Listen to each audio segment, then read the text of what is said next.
안녕하세요. 코인크래프트입니다. 오늘은 한국은행이 곧 있으면 CBDC, 즉 중앙은행이 발행하는 디지털 화폐를 출시를 하게 되는데요. 앞으로 암호화폐 시장은 이에 따라서 어떻게 변할지에 대한 이야기를 해보도록 하겠습니다. 한국은행이 드디어 CBDC를 적용할 절차에 돌입을 하게 되는데요. 기사에 따르면 한국은행이 다음 달 초부터 6월 말까지 약 10만 명을 대상으로 중앙은행 디지털 화폐 실거래 테스트에 나선다고 합니다. 말도 많고 탈도 많은 이 CBDC, 오늘 이와 관련된 사항을 전격적으로 해부해 보도록 하겠습니다. 이 CBDC는 Central Bank Digital Currency의 약자로 풀어서 설명하면은 중앙은행이 발행하는 디지털 화폐인데요. 기존에 우리가 사용하는 종이 화폐나 은행 계좌 기반의 디지털 자산과는 달리 CBDC는 중앙은행이 직접 발행하고 관리하는 디지털 형태의 현금입니다. 즉 일반 국민이 한국은행이 발행한 디지털 화폐를 스마트폰 앱이나 디지털 지갑을 통해서 직접 보유하고 사용할 수 있는 시대가 열리는 거라고 할 수 있죠. 이번 테스트는 단순한 기술 검증을 넘어서 실제 시장에서 결제, 송금, 환불 등 일상생활 속에서 CBDC가 얼마나 자연스럽게 작동하는지를 살펴보는 중요한 실험대가 될 것으로 보입니다. 그래서 오늘 영상에서는 이 CBDC가 기존에 우리가 사용하던 금융 시스템과 어떤 차이가 있는지, 그리고 CBDC가 본격적으로 도입되면 우리의 일상은 어떤 변화가 생기게 될지, 그리고 무엇보다 중요한 기존에 있었던 이 암호화폐 시장은 어떻게 흘러갈지에 대한 제 견해를 통해서 이야기를 풀어나가 보도록 하겠습니다. 우선 처음으로 이 CBDC, 즉 중앙은행이 발행한 디지털 화폐란 것은 무엇이냐를 설명드리겠습니다. 오늘날 우리는 사실 거의 현금을 사용하지 않고 있잖아요. 대부분 물건을 구매할 때도 신용카드로 구매를 하고 개인 간에 돈을 주고받을 때는 은행 간 송금을 통해서 돈을 주고받는 시대에 저희는 살고 있습니다. 여기서 실물 지폐나 동전이 사용되고 있지는 않죠. 그래서 이것 또한 디지털 현금이나 다름은 없다고 할 수 있는데, 그렇다면 이 CBDC라는 것은 지금 우리가 사용하고 있는 디지털 현금과 어떤 차이가 있는 걸까요? 겉으로 보기에는 카드 결제나 모바일 송금도 디지털 방식의 화폐처럼 보이지만 CBDC는 본질적으로 완전히 다른 구조와 성격을 가지고 있다고 할 수 있습니다. 우리가 지금 사용하는 카드 결제, 핀테크 송금, 계좌이체는 모두 민간 금융기관, 즉 은행이나 카드사 또는 결제 대행사 등을 거쳐 이루어지는 거래입니다. 즉 중개기관이 반드시 개입을 하고 그 사이에는 수수료, 승인시간, 거래 기록의 분산이 존재를 하죠. 반면에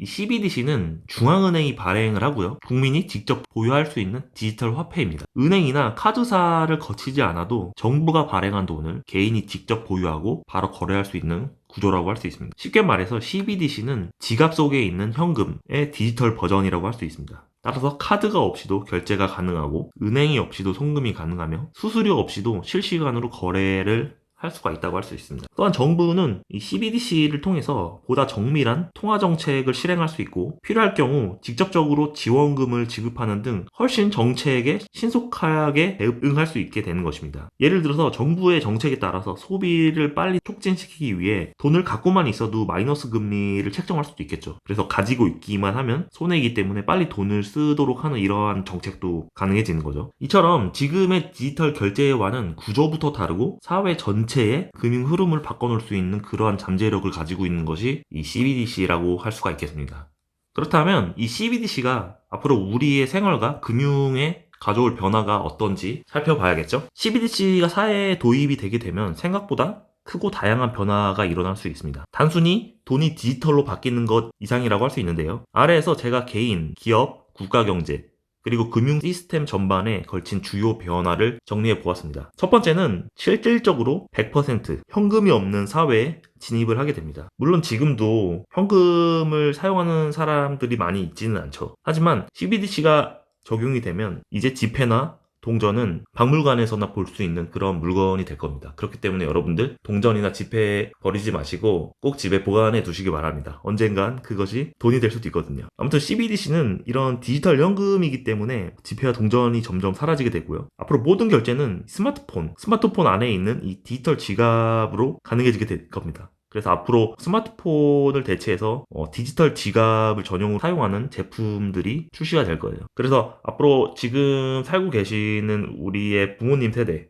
즉 고령층이나 이 저소득층, 이런 분들의 현금 접근성 문제도 앞으로 정책적으로 다뤄야 할 이슈가 되겠죠. 그리고 앞으로 중개기관이 없이 직접 거래가 가능하기 때문에 앞으로 이 은행이라는 곳은 이 역할이 많이 변화가 될 거예요. 지금도 많이 은행의 의미가 크게 저는 없다고 보는 게, 이 CBDC는 중앙은행이잖아요. 이 중앙은행이 앞으로 국민에게 직접 전달을 할 수가 있기 때문에 이 상업은행을 통하지 않고도 송금이 가능해지는 거죠. 그것도 수수료가 없고 더 빠르게. 따라서 이 상업은행의 역할은 앞으로 더 줄어들 수도 있고 기능이 재편될 가능성이 굉장히 많습니다. 그리고 세 번째로는 거래가 굉장히 투명해진다라는 것인데요. 따라서 이러한 세금이나 범죄 추적에 대한 가능성이 강화되는 거죠. 그래서 앞으로 탈세나 범죄 같은, 특히 금융범죄 같은 경우는 획기적으로 줄어들고 수사가 가능해지겠죠.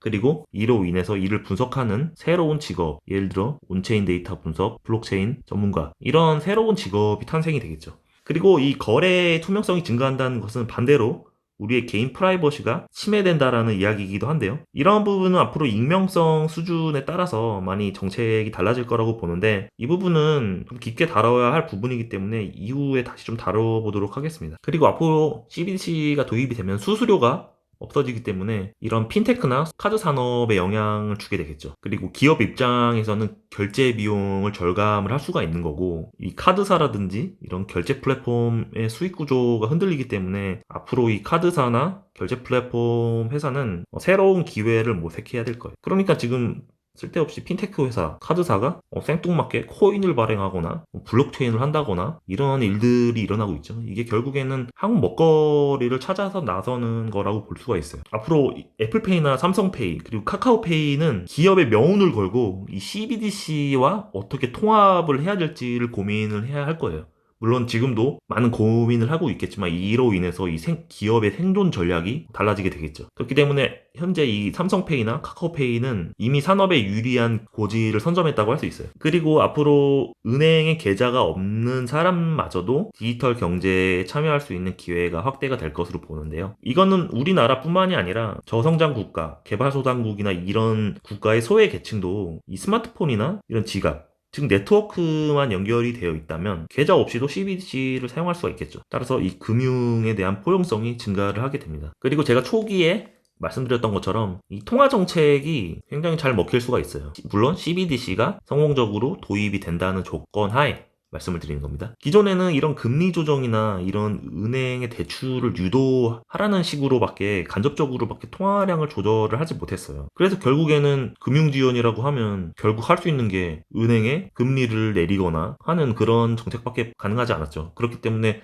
실제적으로 저소득층에게 돈이 가지는 않아요, 사실. 결국에 은행의 배만 부르게 해주는 그런 현상밖에 없었죠. 하지만 이 CBDC 같은 경우는 틀려요. 이런 제도로 인해서 정부가 직접 소비자한테 돈을 지급을 하거나 쓰지 않으면 회수할 수 있고 이런 제도가 가능해지는 거죠. 그렇기 때문에 이런 헬리콥터 머니 같은 정책이 현실적으로 도입이 되게 되는 거죠. 기존에는 이 헬리콥터 머니를 해도 은행만 배가 불렀지 이게 저소득층까지 오는 데는 많은 중개기관, 은행기관이나 이런 것들이 많아서 실제로 혜택을 보는 경우는 없었어요. 괜히 부동산 가격만 펌핑이 되고 자산 가격만 오르고 결국 부의 불평등화가 더 심화됐었죠. 하지만 이 CBDC가 도입이 되면은 이런 경기 부양을 하는 데 있어서 좀 더 유용해질 수가 있는 거죠. 그리고 이제 국제 무역에 있어서도 이 국제 결제 시스템, 스위프트 같은 시스템이 물론 사용이 되겠지만 조금 더 변환이 될 수가 있겠죠. 그리고 지금 현재 중국은 이미 디지털 위안화를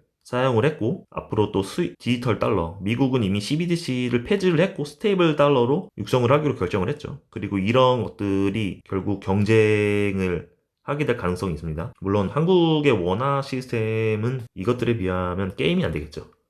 그리고 아까 초반에 말씀드렸던 거래의 투명성의 이면에는 이 프라이버시 문제가 반드시 나오게 되죠. 그리고 이것은 우리의 자유, 통제의 문제와 직결되는 문제이기도 하죠. 그래서 정부 입장에서는 이 CBDC를 안 할 이유가 없어요. 왜냐하면 국민을 더 통제하고 감시할 수 있기 때문에 이 정치에 최적화된 버전이라고 할 수 있죠. CBDC가. 그럼 이제 가장 중요한 이 CBDC로 인해서 이 암호화폐 시장이 어떻게 흘러가게 될 건지에 대한 이야기를 좀 해볼게요. 많이 사람들이 이야기하는 것처럼 CBDC로 인해서 모든 암호화폐 시장이 과연 사라지게 될까요? 제 결론부터 말씀을 드리면 절대로 CBDC가 암호화폐 시장을 대체하거나 사라지게 하지는 않을 거라고 저는 확신을 할 수가 있어요. 일단 두 가지 제 다른 관점을 가지고 있는데, 첫 번째는 좀 자극적일 수도 있는데, 결국 이 CBDC는 실패로 돌아가게 될 것이다. 이제 그 이유를, 근거를 설명을 드릴게요. 우선 앞서서 계속 CBDC의 단점으로 설명드렸던 것 중에 이 통제 가능성 때문에 사람들은 많이 반발을 하게 될 거예요. 이 CBDC가 주는 장점에 비해서 단점이 굉장히 커요. 그렇기 때문에 결국 많은 사람들이 이 프라이버시나 자유를 지킬 수 있는 자산으로, 즉 암호화폐를 더 선호하게 될 것이라는 것이 저의 생각이거든요.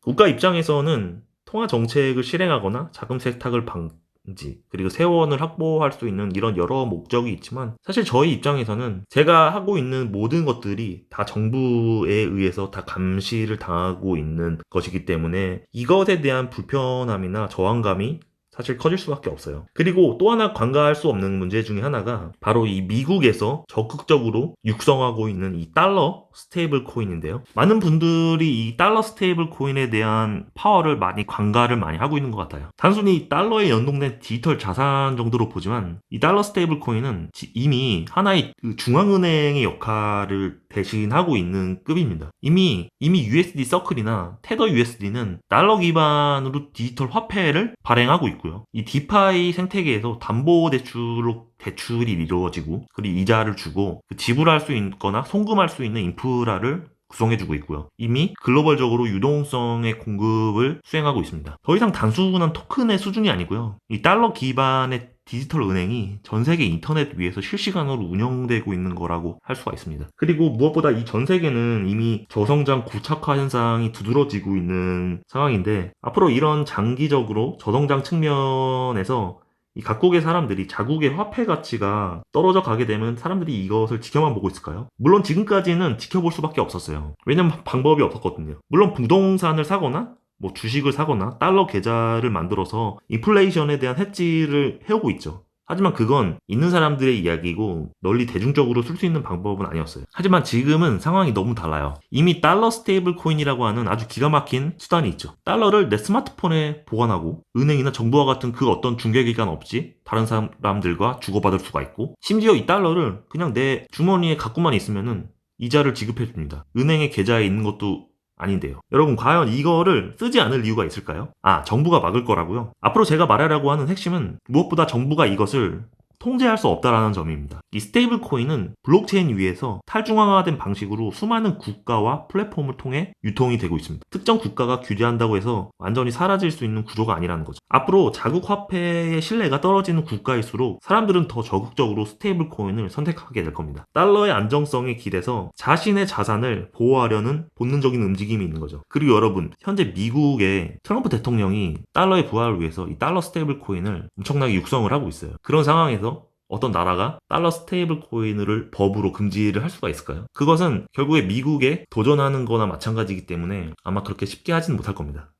이러한 흐름 속에서 CBDC는 태생적으로 한계가 있을 수밖에 없어요. 정부가 원하는 방향으로 통제를 강화하면 할수록 이 통제에서 벗어나려고 하는 사람들은 더욱더 탈중앙화된 자산과 시스템으로 이동하게 될 것입니다. 이것이 제 첫 번째 관점이고요. 두 번째 관점은 좀 다른데요. 이 CBDC가 결국에는 암호화폐의 생태계의 성장판을 만들어주게 될 거라는 것입니다. 이 많은 사람들이 CBDC가 등장하면 암호화폐 시장이 위축될 거라고 얘기를 하죠. 이 CBDC는 마치 이 디지털 현금처럼 활동하는 국가 단위의 화폐 인프라라고 할 수 있어요. 그렇기 때문에 이 기반 위에서 새로운 디지털 상품이나 서비스가 올라올 수가 있습니다. 예를 들어서 저희 현실 세계에서도 이미 수많은 상품권, 지류 상품권들이 존재를 하죠. 물론 지금은 모바일 상품권이 훨씬 더 많이 쓰이고 있지만, 현재 우리나라에서 거래되는 이 상품권의 종류는 대략 200여 종이나 된다고 하고, 실제 거래되는 규모까지 파악한다면 10조 원의 시장에서 오갈 것으로 추산이 된다고 해요. 그래서 이 지페이 위에 있는 이 백화점 상품권, 문화상품권, 이러한 기프티콘 등의 이 수많은 보조화폐 시스템이 만들어졌잖아요. 이와 마찬가지로 CBDC가 도입이 된다면 그 위에 엄청나게 많은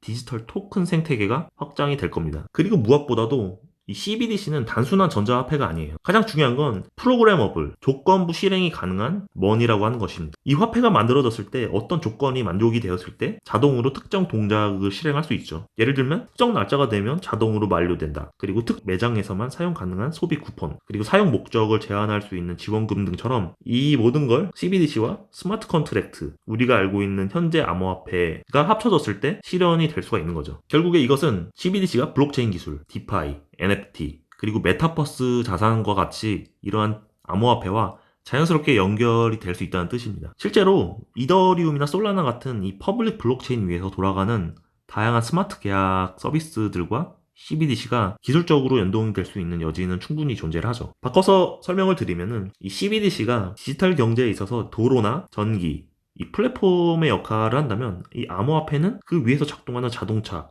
가전제품, 어플리케이션처럼 기능을 하게 되는 거죠. 즉 NFT를 CBDC로 직접 사고 팔 수도 있고, 디파이 서비스에서 CBDC를 담보로 활용할 수도 있고, 디지털 자산 지갑 안에 CBDC나 다양한 토큰이 함께 존재하면서 실생활 결제나 보상 시스템이 만들어질 수도 있습니다. 즉 CBDC와 암호화폐는 단순히 공존하는 것을 넘어서 암호화폐 생태계의 확장을 이끄는 기반 인프라가 될 수도 있다는 점이죠. 앞으로 우리는 CBDC 위에서 다양한 암호화폐, 유틸리티 토큰, 프로그래머블 금융 시스템이 구현되는 세상을 보게 될지도 모릅니다.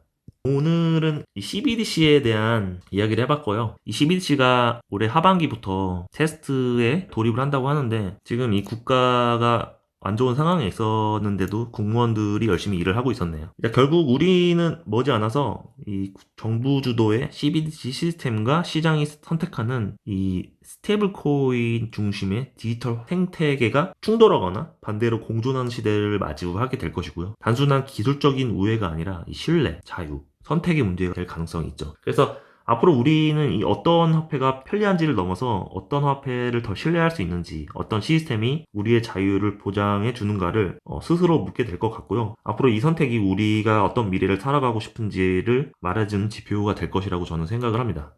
그래서 오늘 영상은 여기서 마치도록 하겠고요. 영상이 도움이 되셨다면 좋아요, 구독 부탁드리겠습니다. 그럼 다음 시간에 찾아뵙도록 하겠습니다. 감사합니다.